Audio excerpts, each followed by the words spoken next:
तो आज की क्लास का हमारा सबसे पहला प्रश्न है, यहाँ बोला गया है एक दुकानदार एक वस्तु पर खरीदारों के लिए निम्नलिखित छूट योजनाएं ऑफर करता है। तो पहली जो छूट योजना है वो क्या है आपकी, प्रत्येक 15% की 2 क्रमिक छूट है। ठीक। दूसरी योजना क्या है, 25% की छूट के बाद 5% की छूट। ठीक। अब तीसरी योजना क्या है, 20% और 10% की 2 क्रमिक छूट है। अब इसका चौथी योजना क्या है, 30% की छूट। ठीक। अब यहाँ पर हमसे पूछा क्या गया है, तो किस योजना में विक्रय मूल्य अधिकतम होगा। विक्रय मूल्य अधिकतम किस योजना में होगा, ये हमसे यहाँ पर पूछा गया है। ठीक। सबसे पहले हम यहाँ पर देख लेते हैं कि इनकी छूट कितनी बन रही है। ठीक। तो उसके लिए हम क्या करते हैं कि इसमें सक्सेसिव लगा देते हैं। सक्सेसिव कैसे लगाएंगे, तो देखिए 15% की 2 क्रमिक छूटें हैं, यानी कि 15% प्लस 15% माइनस क्यों लगाया है, क्योंकि यहाँ पर छूट की बात कर रहा है। ठीक। अब यहाँ पर 15 गुणा 15/100, तो ये आपका टोटल कितना हो जाता है 30, और यहाँ पर हो जाएगा आपका 27.75% ये आपका मिल जाएगा यहाँ पर। ठीक। अब इसका नेक्स्ट देखते हैं, यहाँ पर दिया है 25% की छूट के बाद 5% की छूट, यानी कि 25% प्लस 5 माइनस 25 गुणा 5/100, 25 और 5 30, और यहाँ पर हो जाएगा आपका, तो ये हो जाएगा आपका सीधा ही 28.75%। ठीक। कितना हो जाएगा 28.75%। अब इसका नेक्स्ट देखते हैं, यहाँ पर है आपका 20 और 10%। ठीक। 20 प्लस 10 माइनस 20 गुणा 10/100, तो यहाँ पर कितना हो जाएगा 20 और 10 30, और यहाँ पर 2 बचेगा तो 28%। ठीक। तीसरे का कितना निकला है 28%, और चौथे की बात करें तो यहाँ पर सीधा ही बोला गया है 30% की छूट है, और इसमें और कुछ भी नहीं है। तो 30 चौथे में डायरेक्ट ही आपका 30% की छूट है। अब यहाँ सबसे बड़ी कन्फ्यूजन जो होती है वो क्या है कि यहाँ पर विक्रय मूल्य के बारे में पूछा गया है कि विक्रय मूल्य सबसे अधिक कब होगा। हम छूट जो लेंगे वो सबसे अधिक वाली छूट लें या फिर सबसे कम वाली छूट लें। ठीक। तो इसके लिए आप ध्यान से समझिए, यहाँ पर हम क्या समझाना चाहते हैं वो चीज़ आप ध्यान से समझिए। हमें अच्छे से पता है कि यदि हम एमआरपी पर यदि हम छूट रखते हैं तो हमें एसपी मिलता है। ठीक। एमआरपी पर यदि हम छूट रखते हैं तो हमें एसपी मिलता है। अब मान के चलिए हमने क्या किया कि एमआरपी जो है वह 100 रुपये है। कितना है 100 रुपये है, और उस पर हमने 10% की छूट दी। कितने परसेंट की 10% की छूट दी, तो हमारा एसपी कितना बनेगा, तो वस्तु जो बेची जाएगी वह कितने की बेची जाएगी 90 रुपये की। ठीक। अब दूसरा हमने मान के चला, ये आपका पहला है, और दूसरा हमने मान के चला कि 100 रुपये हमारा एमआरपी है, और 100 रुपये एमआरपी पर हमने क्या किया कि 20% की छूट दी। क्या की 20% की छूट दे दी। अब 20% की छूट देने के बाद ये जो आपका एमआरपी है यह एसपी कितने का बनाएगा, तो वह बनाएगा आपका 80 रुपये का, यानी कि 100 रुपये की वस्तु है 80 रुपये में वह बेची जाएगी। अब यहाँ पर आप ध्यान से समझिए, छूट कम है तो एसपी ज़्यादा मिल रहा है, छूट ज़्यादा है तो एसपी क्या हो रहा है कम मिल रहा है। ठीक। अच्छे से समझ आ गया होगा। यानी कि हमें अधिकतम विक्रय मूल्य चाहिए, यदि हम अधिकतम एसपी चाहते हैं तो हमें छूट जो होगी वो सबसे कम लेनी होगी। और सबसे कम छूट कहाँ पर है, यहाँ पर 30 है, यहाँ पर 28 है, यहाँ पर 28.75 है, तो सबसे कम कहाँ पर है 27.75। यानी कि पहला जो होगा वो हमारा सही हो जाएगा। और ऑप्शंस में देखें तो यहाँ पर वो दिया गया है, ए दिया है पहला। ठीक। तो अच्छे से समझ आ गया होगा। तो नेक्स्ट क्वेश्चन की ओर बढ़ते हैं। इसका नेक्स्ट प्रश्न है हमारे यहाँ पर, यहाँ बोला गया है, देखिए यहाँ पर ये 2 त्रिभुज हैं XYZ और LMR, ये दोनों ही क्या हैं सर्वांगसम है। क्या है सर्वांगसम। अब यहाँ पर हमसे पूछा गया है कि M + X + P का मान क्या होगा। ठीक। तो काफ़ी ईजी है, आप आसानी से निकाल सकते हैं। आपको अच्छे से पता होगा यदि 2 त्रिभुज सर्वांगसम होते हैं तो उनकी संगत भुजाएं संगत कोण सभी क्या होते हैं समान होते हैं।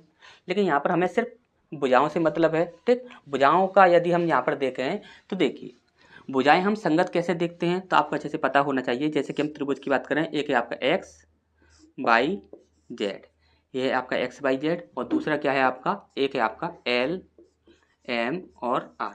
ठीक। अब यहाँ पर हम बात करें तो यदि हमने यहाँ पर सबसे पहले XY भुजा ली है तो हमें इसके साथ कौन सी लेनी होगी, LM लेनी होगी।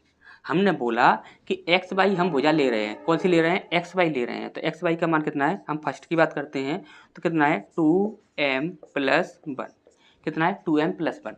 और ये किसके बराबर होगा, तो एल एम के बराबर होगा। एल एम कहाँ पर है, तो एल एम यहाँ पर ये रहा, कितना है आपका 5 है, ये 5 के बराबर होगा। तो हम यहाँ कह सकते हैं 2m की वैल्यू कितनी होगी, 2m की वैल्यू होगी 1 जो होगा वो इधर जाकर क्या हो जाएगा, माइनस हो जाएगा, यानी कि यहाँ पर बचेगा आपका 4। तो यहाँ पर m की वैल्यू जो निकलेगी वो हो जाएगी आपकी 2। m की वैल्यू कितनी है हमारी 2। अब इसके बाद हम नेक्स्ट देख लेते हैं। यहाँ पर हम देख लेते हैं जैसे कि x और z की बात कर लेते हैं। तो x और z कहाँ पर है, तो x और z हमारा ये रहा, x और z हमारा 7 है। x z के साथ हमें क्या लेना होगा, एल आर लेना होगा। क्या लेना होगा, एल आर लेना होगा। तो एल आर कहाँ पर है, तो एल आर हमारा ये रहा, ठीक। अब यहाँ पर हम देखेंगे तो देखिए सेकंड की बात करें तो क्या है आपका 2x - 1 बराबर कितना हो जाएगा हमारा 7 हो जाएगा, कितना हो जाएगा 7। अब यहाँ पर हम देखें तो 2x की वैल्यू कितनी हो जाएगी, तो 2x की वैल्यू हो जाएगी, ये आपका माइनस का है, इधर जाकर ये प्लस का हो जाएगा। तो यहाँ पर कितना हो जाएगा 7 और 1 8, यानी कि हम बोल सकते हैं कि x की वैल्यू जो है वो आपका 4 है।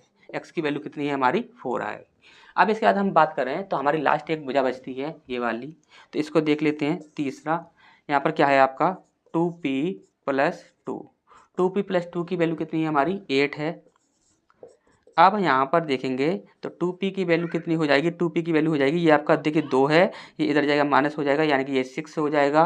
तो यहाँ पर p की वैल्यू जो होगी वो कितनी हो जाएगी आपकी 3 हो जाएगी, कितनी हो जाएगी 3 हो जाएगी। और हमसे यहाँ पर पूछा गया था m + x + p, इसका मान हमें बताना था। m कितना है आपका 2 है, प्लस x कितना है, तो x है आपका 4, p का मान कितना है 3, 4 और 3 7 और 2 9, कितना आंसर आ जाएगा हमारा 9 आ जाएगा। तो 9 कहाँ पर है, तो देखिए सी ऑप्शन है, ये हमारा बिल्कुल सही हो जाएगा, ठीक। तो नेक्स्ट क्वेश्चन की ओर बढ़ते हैं। इसका नेक्स्ट प्रश्न हमारे यहाँ बोला गया है ए बी सी कितने मेंबर हैं, 3 मेंबर हैं ए बी सी, अकेले कार्य करते हुए एक कार्य को क्रमशः 16 24 और 36 दिनों में पूरा करते हैं। यदि वे एक साथ कार्य करते हैं तो वे कितने दिनों में कार्य पूरा करेंगे। यदि वे एक साथ कार्य करेंगे तो वे कितने दिनों में कार्य को पूरा कर देंगे, ठीक। अब यहाँ पर देखिए सबसे पहले आपका ए है, आपका ए और करता कितने समय में है 16 दिन में, 16 दिन में। और बी जो है वह कितने समय में करता है 24 दिन में। अब इसके बाद सी की बात करें तो सी कितने समय में करता है, तो वह 36 दिनों में कर देता है, ठीक। अब यहाँ पर हम यदि पूर्ण कार्य की बात करें, जो हमें कार्य पूरा कंप्लीट करना है वो कितना होगा, तो आपको अच्छे से पता है कि वो क्या हो जाएगा, इनका एलसीएम हो जाएगा। अब इनका एलसीएम लेते हैं तो कितना हो जाएगा, देखिए सबसे पहले आप इनमें कॉमन देख लीजिए, कॉमन क्या बनेगा। तो देखिए 16 की बात करें तो हम यहाँ पर लिख सकते हैं 16 को हम लिख सकते हैं 4 चौक 16 लिख सकते हैं, और 4 को हम 2 × 2 लिख सकते हैं, ठीक। 24 की बात करें तो 24 4 छिंग 24 होता है, 4 छिंग 24 को हम लिख सकते हैं 2 × 3, ठीक। अब इसका 36 की बात करें तो 4 नाम 36 होता है, यानी कि हम लिख सकते हैं 3 × 3, ठीक, ये लिख सकते हैं। अब यहाँ पर आप देखोगे तो 4 हमारा यहाँ पर कॉमन बन रहा है, यानी कि हम यहाँ बोलेंगे पूर्ण कार्य, पूर्ण कार्य। तो पूर्ण कार्य जो हमें कंप्लीट करना है वो कितना होगा, सबसे पहले 4 तो हमारा कॉमन बन रहा है, और उसके बाद हम देखेंगे तो यहाँ पर देखिए 3 आपका ये कॉमन बन रहा है, तो हम 3 ले लेते हैं। और इसके बाद हमारा 2 कॉमन बन रहा है, तो हम यहाँ पर 2 कॉमन ले लेते हैं। और इसके बाद हमारा बचता कितना है 2 और 3, यानी कि 3 दूनी 6। तो यही हमारा जो कार्य है यही हमें कंप्लीट करना है, ठीक। और ये हो जाएगा कितना, तो देखिए 4 × 12, 12 दूनी 24 और 24 छिंग 144, कितना हो जाएगा 144, ठीक। अब यहाँ पर आप ध्यान से समझिए, यदि हम बात करें कि ए एक दिन में कितना कार्य करता है, बी एक दिन में कितना कार्य करता है और सी एक दिन में कितना कार्य करता है, तो आपको क्या करना होगा कि इनसे इसमें भाग लगाना होगा। तो ए की बात करें तो देखिए यहाँ पर कितना है 16, 4 चौक 16 होता है, यहाँ पर हम इसे क्या कर देते हैं, यहाँ पर इसे 3 × 2 लिख देते हैं, ठीक। अब यहाँ पर देखिए 4 चौक 16 होता है, यानी कि 2 और 2 4 ये हो जाएगा, और 4 ये 4 चौक 16, यानी कि 3 × 3 = 9, यानी कि 9 कार्य करता है, 9 कार्य, ठीक।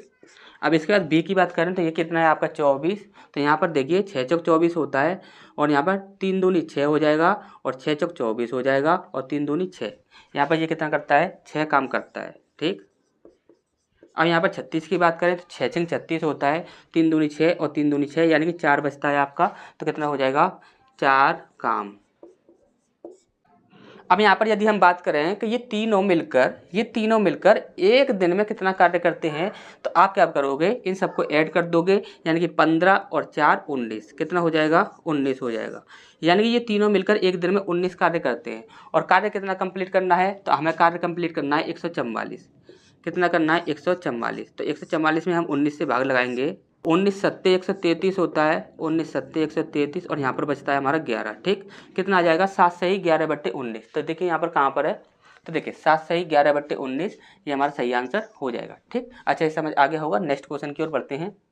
इसके बाद नेक्स्ट प्रश्न है हमारे यहाँ पर, यहाँ देखिए एक बोर्ड मास की छोटी सी कैलकुलेशन है, ये हमें सॉल्व करनी है। ठीक, तो अच्छे से समझने के लिए फिर सबसे पहले हम इसे क्या करते हैं उतार लेते हैं। ठीक, जैसे कि हमने बोला कि यहाँ पर कितना है आपका 2.5, तो हम इसे लिख देते हैं जैसे कि 25/10 इतना लिख देते हैं। ठीक, इसके बाद है हमारा यहाँ पर दिया गया है 144 डिवाइड बाय 198 इंटू, इसके बाद 121 इंटू 81 डिवाइड बाय 11 इंटू 9। ठीक, इतना हमारा यहाँ पर दिया गया है, ये हमें सॉल्व करना है। ठीक, और आपको अच्छे से पता है कि सबसे पहले हमें क्या करना होगा, ब्रैकेटों को सॉल्व करना होगा। सबसे पहले छोटा ब्रैकेट, फिर उसके बाद बड़ा ब्रैकेट, फिर उसके बाद सबसे बड़ा ब्रैकेट। ठीक, अब यहाँ पर हम देखें तो ये क्या है आपका 11 गुणा 9। ठीक, इसके बाद 11 गुणा 9 है और इसके बाद इस ब्रैकेट को खोलने के बाद क्या है हमारा बड़ा ब्रैकेट है, यहाँ पर है आपका 121 गुणा 81। ठीक, तो हम इसे यार डायरेक्ट इसी प्रकार से लिख सकते हैं। यदि हम इसे यहाँ तक इतना सॉल्व करें तो हमारा कितना बन जाता है, तो हमारा बन जाता है 121 इंटू 81 बाय 11 गुणा 9। ठीक, ये 9 है। ठीक, तो इतना हमारा यहाँ पर बन जाता है। ठीक, इस प्रकार से हम इजीली लिख सकते हैं। अब यहाँ पर यदि हम पूरे ब्रैकेट की बात करें तो यहाँ पर लगा है आपका गुणा का निशान, यहाँ पर हमने गुणा लगाया और इसके बाद क्या है आपका 144 बट्टे 198। ठीक, इतना हो गया। अब इसके बाद दिया क्या है, ये ब्रैकेट भी आपका सॉल्व हो गया। तो इसके बाद क्या दिया हुआ है आपका 25/10 इंटू 25/10। अब हमें क्या करना है, बस इसे सॉल्व करना है। तो देखिए 11 का 121 होता है, 11 से ये कैंसिल हो जाएगा, 11 एकम 11 और 11 अट्ठे 88, ये 18 बार कैंसिल हो जाएगा। अब यहाँ पर हम देखें तो देखिए 9 एकम 9 और 9 छः 54। ठीक, 5 से इन दोनों को काट दीजिए, 5 25 और 5 दूनी 10 और यहाँ पर 2 से इसे काट दीजिए, 2 से 14 2 अट्ठे 16। कितना हो जाएगा 2 अट्ठे 16। अब यहाँ पर इसे 2 से काट दीजिए, 2 चौक 8 2 नाम 18। ठीक, और 9 से इसे काट दीजिए तो कितना हो जाएगा नम्बर 81। अब यहाँ पर हमारा बच कितना रहा है, तो यहाँ पर हमारा बच रहा है एक, ये हमारा 5 बच रहा है, यहाँ पर ये आपका 4 बच रहा है और ये आपका 9 बच रहा है। ठीक, अब यहाँ पर देखिए तो देखिए 5 चौक 20 गुणा 9 और 9 दूनी 18 यानी कि 180 हमारा आंसर आना चाहिए। तो 180 कहाँ पर है, तो देखिए ये ऑप्शन है, ये आपका बिल्कुल सही हो जाएगा 180। ठीक, तो नेक्स्ट क्वेश्चन की ओर बढ़ते हैं। इसका नेक्स्ट प्रश्न है हमारे यहाँ पर, यहाँ बोला गया है एक परिवार में 3 सदस्य हैं। कितने सदस्य हैं, 3 सदस्य हैं, जिनमें से पिता और माता की औसत आयु, पिता और माता की औसत आयु जो है वह कितनी है आपकी 40 वर्ष है। उसके बाद बोला गया है पिता माता और पुत्र इनकी जो औसत आयु है वो है आपकी 30 वर्ष। कितनी है 30 वर्ष। तो यहाँ पर हमसे पूछा गया है कि पुत्र की आयु वर्ष में क्या होगी। ठीक, तो काफ़ी इजी है, आप आसानी से कर सकते हैं। यहाँ पर क्या है, देखिए पिता और माता, हम बात करें पिता और माता की बात करें तो देखिए 2 लोगों की जो औसत आयु है वो कितनी है आपकी, 2 लोगों की औसत आयु है 40 वर्ष। कितनी है 40 वर्ष। तो कुल आयु कितनी हो जाएगी, तो कुल आयु हो जाएगी 4 दूनी 8 यानी कि 80 वर्ष। कितनी हो जाएगी 80 वर्ष, ये आपकी कुल आयु हो गई 2 लोगों की। अब यहाँ पर हम बात करें कि पिता माता और पुत्र इन तीनों की कुल आयु कितनी होगी, तो यानी कि 3 लोग हैं और इन 3 लोगों की औसत आयु कितनी दी हुई है 30 वर्ष दी हुई है। कितनी दी हुई है 30 वर्ष। तो यहाँ पर इनकी कुल आयु कितनी हो जाएगी 3 3 9 यानी कि 90 वर्ष। अब यहाँ पर आप क्या कीजिए, इन दोनों को आप आपस में माइनस कर लीजिए, कितना बचेगा आपका 10 वर्ष। तो 10 वर्ष जो होगी वह पुत्र की आयु हो जाएगी। ठीक, तो पुत्र की आयु कितनी है हमारी 10 वर्ष। ठीक, अच्छा ये समझ आ गया होगा। नेक्स्ट क्वेश्चन की ओर बढ़ते हैं। इसके बाद नेक्स्ट प्रश्न हमारे यहाँ बोला गया है, यदि दो संख्याओं का लघुत्तम समापवर्तय और महत्तम समापवर्तय क्रमशः 12 और 2 है तो इन संख्याओं का मध्यानुपाती क्या होगा। हमसे पूछा गया है कि मध्यानुपाती क्या होगा, और आपको अच्छे से पता है मध्यानुपाती जो होता है, मध्यानुपाती निकालने के लिए हम क्या करते हैं, रूट के अंदर फर्स्ट संख्या और यहाँ पर इंटू सेकंड संख्या, फर्स्ट संख्या इंटू सेकंड संख्या, ये हम यहाँ पर कर देते हैं। अब आपसे यहाँ पर बोला गया है कि दो संख्याओं का लघुत्तम समापवर्तय इतना और महत्तम समापवर्तय इतना है, यानी कि आप ये कह सकते हो, आपको अच्छे से पता होगा एलसीएम और एचसीएफ का जो गुणनफल होता है वह फर्स्ट संख्या और सेकंड संख्या के गुणनफल के बराबर होता है। आपको अच्छे से पता है फर्स्ट संख्या और सेकंड संख्या के गुणनफल के बराबर होता है आपका एलसीएम और एचसीएफ का गुणनफल। तो यानी कि हम यहाँ कह सकते हैं कि यदि हम यहाँ पर 12 गुणा 2 रखते हैं तो हमारा मध्यानुपाती निकल आएगा। मध्यानुपाती निकालने के लिए अब यदि हम 12 की बात करें तो हम इसे कह सकते हैं 4 तिया 12 और यहाँ पर ये आपका 2 है। ठीक, अब 4 को यदि हम देखें तो 4 यहाँ से बाहर निकल कर आ जाएगा, यानी कि 2 के रूप में आ जाएगा, क्योंकि 2 का स्क्वायर होता है। तो यहाँ पर आपका बच कितना जाएगा, 3 दूनी 6, यानी कि 2√6 ये हमारा आंसर हो जाएगा। ठीक, तो 2√6 कहाँ पर है, तो देखिए ए ऑप्शन है, ये आपका बिल्कुल सही हो जाएगा। ठीक, तो नेक्स्ट क्वेश्चन की ओर बढ़ते हैं। इसका नेक्स्ट प्रश्न हमारे यहाँ बोला गया है, एक व्यक्ति ने 3 साल के लिए 500 रुपये और बोला गया है 5 साल के लिए 650 रुपये और 7 साल के लिए 1250 रुपये जमा किए। उसे कुल 1620 रुपये साधारण ब्याज प्राप्त हुआ।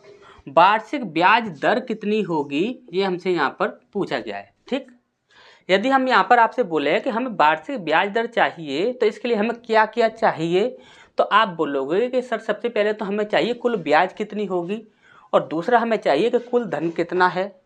तो यहाँ पर यदि हम बोलें कि कुल ब्याज कितनी है, कुल ब्याज, यदि हम कुल ब्याज की बात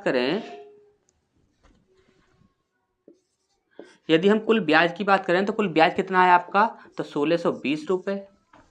हमने बोला कि 1620 रुपये तो उसने दिया है, लेकिन कुल धन कितना है, तो आप बोलोगे कि कुल धन जो है, कुल धन की यदि हम बात करें तो पहले कितना है, 3 साल के लिए 500 रुपये, 3 साल के लिए 500 रुपये, यानी कि देखिए ध्यान से समझिएगा, 1 साल के लिए 500 रुपये है तो 3 साल में ये कितना बन गया, 5 या 15, यानी कि 1500 रुपये ये बन गया। हमने बोला नेक्स्ट क्या है, 5 साल के लिए, 5 साल के लिए कितना है आपका 650 रुपये, 650 रुपये, यानी कि 650 रुपये 1 साल के लिए है, तो 5 साल में ये कितने हो गए, तो 5 साल में हो गए ये आपका 0 हो गया, 5 25 की 5, हासिल लगी 2 और 6 5 30 और 2 32, कितना हो गया 3250 रुपये। ठीक, कितने हैं ये 3250 रुपये। अब हमने बोला नेक्स्ट क्या है, तो नेक्स्ट है आपका 7 साल वाला। तो 7 साल की बात करें कितना दिया हुआ है 1250। हमने बोला कि 1 साल के लिए 1250 हैं, तो 7 साल के लिए कितना हो जाएगा, तो आपने बोला 0 यहाँ पर, 7 5 35 की 5, हासिल लगी 3, 12 7 84 और 84 3 87। ठीक, तो ये बन गया आपका इतने रुपए। ठीक, अब यहाँ पर हमें क्या करना है कि टोटल जो हमें धन चाहिए तो हमें इन सबको ऐड करना होगा। तो यहाँ पर हो जाएगा आपका 0, यहाँ पर हो जाएगा 10 की 0, हासिल लगी 1, और यहाँ पर हो जाएगा आपका 7 और 3 10, 10 और 4 14 और 1 15 की 5, हासिल लगी 1, और इसके बाद बचा आपका 8 9 और 1 10 और 3 13, कितना हो गया आपका 13,500। अब हमें क्या चाहिए, परसेंटेज चाहिए। परसेंटेज के लिए हम क्या करेंगे, कुल ब्याज कितना है हमारा, तो 1620 रुपये, कुल धन कितना है हमारा 13,500 रुपये। अब यहाँ पर परसेंटेज के लिए हमें 100 से इंटू करना होगा। ठीक, अच्छा समझ आ गया होगा। अब यहाँ पर देखें तो 2 0 से 2 0 कैंसिल हो जाएगा, तो सबसे पहले 5 से डिवाइड कर देते हैं, तो यहाँ पर हो जाएगा आपका 5 दूनी 10, 5 7 35, और ये हो जाएगा आपका 5 3 15, 15 यहाँ पर 1 बचा, तो 5 दूनी 10, 5 दूनी 10, 5 चौक 20, ठीक, 324 ये हो जाएगा आपका। अब यहाँ पर आप देखोगे, यहाँ पर ये अभी आपका देखोगे तो 7 और 2 9 होता है, और 4 5 6 और 9, यानी कि ये 9 से आपका फिर से डिवाइड हो जाएगा, 9 3 27 हो जाएगा, और 9 3 27 और 9 6 54, ठीक। अब इससे 3 से डिवाइड कर दीजिए, 3 एकम 3, 3 दूनी 6, ठीक। कितना हो जाएगा आपका 12%। तो 12% कहाँ पर है, तो ए ऑप्शन हमारा बिल्कुल सही हो जाएगा।